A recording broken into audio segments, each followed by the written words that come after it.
எல்லா வியாபாரிகளுக்கும் பிளாட்ஃபார்மில் வியாபாரம் பண்ண அனுமதி கொடுங்க அப்படின்ட்டு. அது கேட்குறதுக்கு ஒரு நகைச்சுவையாக இருக்கலாம் அவங்க எல்லாருக்கும். ஆனால் இன்றைக்கி காலத்தோட கட்டாயம் அதுதான். கொரோனாக்கு அப்புறம் நிறைய பேர் வியாபாரிகள் ஆகிட்டாங்க, அதுவும் பிளாட்ஃபார்ம் வியாபாரிகள் ஆகிட்டாங்க. அதாவது மொத்த வியாபாரத்தை கோயம்பேடில் பண்ணுகின்ற ஒரு மொத்த வியாபாரத்தை தெருக்கல்ல இன்றைக்கி கொட்டி வியாபாரம் பண்ணுறாங்க. உங்கள் எல்லாருக்குமே தெரியும். இதனால் உங்களுக்கு என்ன பிரச்சனை அப்படின்னு கேட்கலாம். அதாவது அவர்களுக்கு வந்து அந்த அதாவது நாங்கள் சின்ன வியாபாரிகளை சொல்ல, இந்த பூ விற்கிற ஒரு அம்மாவையோ இந்த கூறு கட்டி காய்கறி விற்கிற ஒரு அம்மாவோ நாங்கள் சொல்லலை. இன்றைக்கி பிளாட்ஃபார்மில் வண்டிகளை டாடா ஏஸ் வாகனங்களை வரிசையாக நிறுத்தி ஒருத்தரும் ஒரு 50 மூட்டை வெங்காயம் 10 பெட்டி தக்காளி விற்கிற அளவுக்கு அங்கங்கே சின்ன சின்ன தாதாக்கள் மாதிரி வியாபாரம் பண்ணுறாங்க.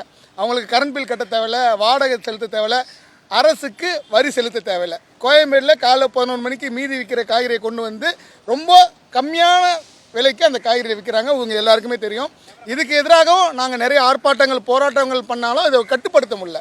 இப்போ அரசு அதை முறையாக ஒரு ஸ்டெப் எடுத்து வணிகத்தை கட்டுப்படுத்தணும், அது போன்ற முறையற்ற வணிகத்தை கட்டுப்படுத்தணும் அப்படின்னு நம்ம ஒரு கோரிக்கை வைக்கிறோம். அவர்களுக்கு தனியாக ஒரு கடை அங்காடிகளை நீங்கள் அமைச்சு கொடுங்க. எத்தனையோ பிளாட்ஃபார்ம்களுக்கு டி நகரில் இன்றைக்கி தனியாக அதுக்குன்னு ஒரு அங்காடி அமைச்சு கொடுத்துருக்கீங்க, எக்மோரில் அமைச்சு கொடுத்துருக்கீங்க. அதுபோல் அங்காடிகளை அவங்களை அமைச்சு கொடுங்கன்னு தான் கேட்குறோம். ஏன்னா ஒரு 10 ரூபாய் விற்கிற தக்காளியை ஒரு 5 ரூபாய்க்கு விற்கிறதுனால பொதுமக்களுக்கு வேணால் அது லாபகரமாக இருக்கலாம். ஆனால் இதை சார்ந்து இருக்கிற வணிக குடும்பங்கள் தமிழ்நாடு முழுக்க இப்போ இது ஒரு நிலைமை.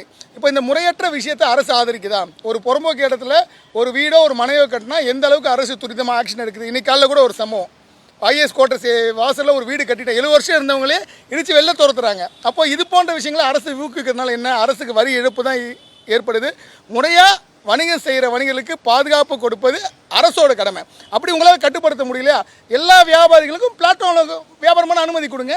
ஒரு அடி வெளியில் வந்துட்டால் மாநகராட்சியும் சரி காவல்துறையும் சரி உடனே டிராஃபிக் ஆகுது, எலண்டோ பிரச்சனை வரும்னு சொல்லிட்டு அதை எடுக்கிற இந்த காவல்துறை ஏன் இவர்களுக்கு அனுமதி கொடுக்குறீங்க? அப்போ ஒட்டுமொத்தமாக எல்லாருக்கும் அந்த அனுமதி கொடுங்கன்னு அந்த கேள்வி கேட்டிருக்கோம்.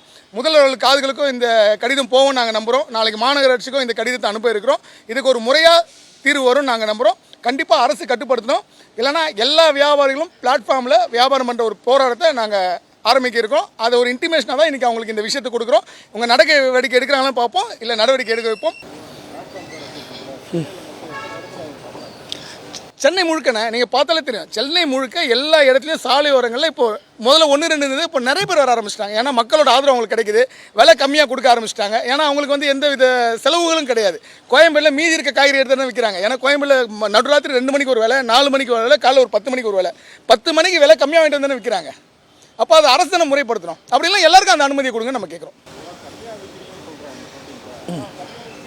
இல்லை உண்மை கம்மி தானே. நீங்கள் அதை செய்திகளை உடனுக்குடனும் துல்லியமாகவும் தெரிந்து கொள்ள சப்ஸ்கிரைப் பண்ணுங்க.